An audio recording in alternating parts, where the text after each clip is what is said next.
بسم اللہ الرحمن الرحیم۔ السلام علیکم ورحمۃ اللہ وبرکاتہ۔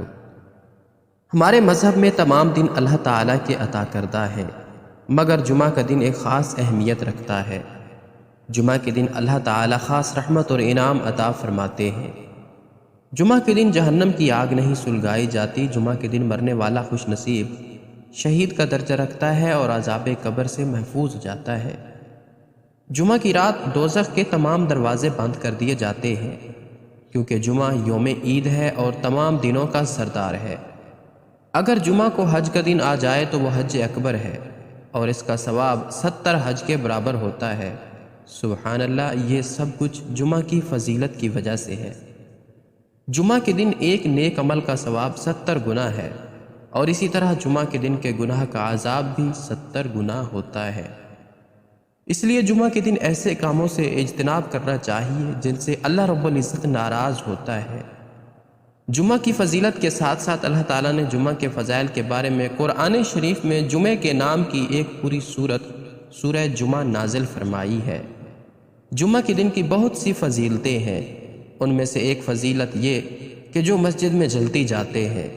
رسول اللہ صلی اللہ علیہ وآلہ وسلم نے ارشاد فرمایا، جو شخص جمعہ کے دن جنابت کے غسل کی طرح اہتمام کے ساتھ غسل کرتا ہے، پھر پہلی فرصت میں مسجد جاتا ہے تو گویا اس نے اللہ کی خوشنودی کے لیے اونٹنی قربان کی۔ جو دوسری فرصت میں مسجد جاتا ہے گویا اس نے گائے قربان کی۔ جو تیسری فرصت میں مسجد جاتا ہے گویا اس نے مینڈھا قربان کیا۔ جو چوتھی فرصت میں جاتا ہے گویا اس نے مرغی قربان کی۔ جو پانچویں فرصت میں جاتا ہے گویا اس نے انڈے سے خدا کی خوشنودی حاصل کی۔ پھر جب امام خطبے کے لیے آتا ہے تو فرشتے خطبے میں شریک ہو کر خطبہ سننے لگتے ہیں۔ حضرت ابو ہریرہ رضی اللہ تعالیٰ عنہ نے بیان کیا کہ نبی کریم صلی اللہ علیہ وآلہ وسلم نے فرمایا، جب جمعہ کا دن آتا ہے تو مسجد کے ہر دروازے پر فرشتے کھڑے ہو جاتے ہیں اور سب سے پہلے آنے والے اور پھر اس کے بعد آنے والوں کو نمبر وار لکھتے جاتے ہیں۔ پھر جب امام خطبے کے لیے ممبر پر بیٹھ جاتا ہے تو یہ فرشتے اپنے رجسٹر بند کر لیتے ہیں اور ذکر سننے لگ جاتے ہیں۔ نبی اکرم صلی اللہ علیہ وآلہ وسلم نے ارشاد فرمایا، جو شخص جمعہ کے دن غسل کرتا ہے، جتنا ہو سکے پاکی کا اہتمام کرتا ہے اور تیل لگاتا ہے یا خوشبو استعمال کرتا ہے، پھر مسجد جاتا ہے، مسجد پہنچ کر جو دو آدمی پہلے سے بیٹھے ہوں ان کے درمیان میں نہیں بیٹھتا اور جتنی توفیق ہو جمعہ سے پہلے نماز پڑھتا ہے، پھر جب امام خطبہ دیتا ہے تو اس کو توجہ اور خاموشی سے سنتا ہے تو اس جمعے سے گزشتہ جمعہ تک کے گناہ معاف ہو جاتے ہیں۔ نبی اکرم صلی اللہ علیہ وآلہ وسلم نے ارشاد فرمایا، جس نے جمعہ کے دن غسل کیا پھر مسجد آیا اور جتنی نماز اس کے مقدر میں تھی ادا کی، پھر خطبہ ہونے تک خاموش رہا اور امام کے ساتھ فرض نماز ادا کی، اس کے جمعہ سے جمعہ تک اور مزید 3 دن کے گناہ بخش دیے جاتے ہیں۔ اذان جمعہ کے بعد خرید و فروخت کرنا۔ ارشاد باری تعالیٰ ہے، مومنو، جب جمعے کے دن نماز کے لیے اذان دی جائے گی تو اللہ کے ذکر کی طرف لپکو اور خرید و فروخت ترک کر دو، اگر سمجھو تو یہ تمہارے حق میں بہتر ہے۔ دوران خطبہ کسی طرح کی بات کرنا حتیٰ کہ نصیحت کرنا بھی منع ہے۔ رسول اللہ صلی اللہ علیہ وآلہ وسلم نے ارشاد فرمایا، جس نے جمعہ کے روز دوران خطبہ اپنے ساتھی سے کہا خاموش رہو، اس نے بھی لغو کام کیا۔ رسول اللہ صلی اللہ علیہ وآلہ وسلم نے ارشاد فرمایا، جس شخص نے کنکریوں کو ہاتھ لگایا یعنی دوران خطبہ ان سے کھیلتا رہا یا ہاتھ، چٹائی، کپڑے وغیرہ سے کھیلتا رہا تو اس نے فضول کام کیا اور اس کی وجہ سے جمعہ کا خاص ثواب ضائع کر دیا۔ رسول اللہ صلی اللہ علیہ وآلہ وسلم نے خطبے کے دوران گوٹ مار کر بیٹھنے سے منع فرمایا ہے۔ آدمی اپنے گھٹنے کھڑے کر کے رانوں کو پیٹھ سے لگا کر دونوں ہاتھوں کو باندھ لے تو اسے گوٹ مارنا کہتے ہیں۔ حضرت عبداللہ بن بصر رضی اللہ تعالیٰ عنہ فرماتے ہیں کہ میں جمعہ کے دن ممبر کے قریب بیٹھا ہوا تھا، ایک شخص لوگوں کی گردنوں کو پھلانگتا ہوا آیا، جبکہ رسول اللہ صلی اللہ علیہ وآلہ وسلم خطبہ دے رہے تھے۔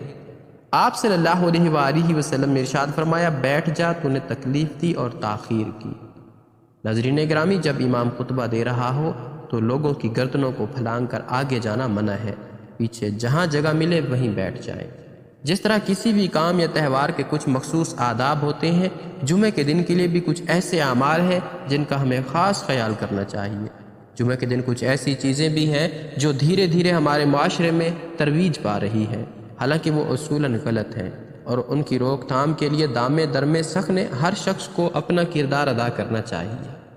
ناظرین گرامی، بعض لوگ نماز جمعہ کاہلی اور سستی کی وجہ سے چھوڑ دیتے ہیں، حالانکہ نبی اکرم صلی اللہ علیہ وآلہ وسلم نے نماز جمعہ نہ پڑھنے والوں کے بارے میں فرمایا، میں چاہتا ہوں کہ کسی کو نماز پڑھنے کا حکم دوں، پھر جمعہ نہ پڑھنے والوں کو ان کے گھر سمیت جلا ڈالوں۔ رسول اللہ صلی اللہ علیہ وآلہ وسلم نے ارشاد فرمایا، خبردار، لوگ جمعہ چھوڑنے سے رک جائیں یا پھر اللہ تعالیٰ ان کے دلوں پر مہر لگا دے گا، پھر یہ لوگ غافلین میں سے ہو جائیں گے۔ رسول اللہ صلی اللہ علیہ وآلہ وسلم نے ارشاد فرمایا، جس شخص نے 3 جمعہ غفلت کی وجہ سے چھوڑ دیے، اللہ تبارک و تعالیٰ اس کے دل پر مہر لگا دے گا۔ بعض لوگ نماز جمعہ کے لیے آتے وقت جمعہ کی نیت کے استقصار کا خیال نہیں رکھتے اور عام معمول کے مطابق مسجد پہنچ جاتے ہیں، حالانکہ جمعہ اور دیگر عبادات کی درستگی کے لیے نیت کا ہونا شرط ہے۔ آپ کا ارشاد گرامی ہے کہ اعمال کا دار و مدار نیتوں پر ہے۔ جمعہ کی رات میں دیر تک شب بیداری کرنا اور نماز فجر کے وقت سوتے رہنا، جس کی وجہ سے جمعہ کے دن کا آغاز ہی کبیرہ گناہ سے ہوتا ہے، حالانکہ فرمان نبوی صلی اللہ علیہ وآلہ وسلم ہے کہ اللہ تعالیٰ کے نزدیک نمازوں میں افضل ترین نماز جمعہ کے دن کی باجماعت فجر کی نماز ہے۔ خطبہ جمعہ میں شریک ہونے میں غفلت اور سستی سے کام لینا، بعض لوگ خطبے کے دوران مسجد پہنچتے ہیں اور بعض کا تو یہ حال ہوتا ہے کہ اس وقت مسجد پہنچتے ہیں کہ جب جمعہ کی نماز شروع ہو جاتی ہے۔ جمعہ کا غسل چھوڑنا، خوشبو کا استعمال نہ کرنا، مسواک کا اہتمام نہ کرنا، اسی طرح جمعہ کے دن اچھے کپڑے زیب تن نہ کرنا۔ جمعہ کے دن درود شریف پڑھنے کی خاص فضیلت، نبی کریم صلی اللہ علیہ وآلہ وسلم نے ارشاد فرمایا، تمہارے دنوں میں سب سے افضل دن جمعہ کا دن ہے، اس دن کثرت سے درود پڑھا کرو، کیونکہ تمہارا درود پڑھنا مجھے پہنچایا جاتا ہے۔ نبی مکرم حضرت محمد مصطفیٰ صلی اللہ علیہ وآلہ وسلم نے ارشاد فرمایا، جمعہ کے دن اور جمعہ کی رات کثرت سے درود پڑھا کرو، جو ایسا کرے گا میں قیامت کے دن اس کی شفاعت کروں گا۔ اللہ تعالیٰ سے دعا ہے کہ اللہ تعالیٰ ہمیں جمعہ کی فضیلت اور اہمیت کی سمجھ عطا فرمائے اور جمعہ کے دن میں زیادہ سے زیادہ نیک اعمال کرنے کی توفیق عطا فرمائے، آمین یا رب العالمین۔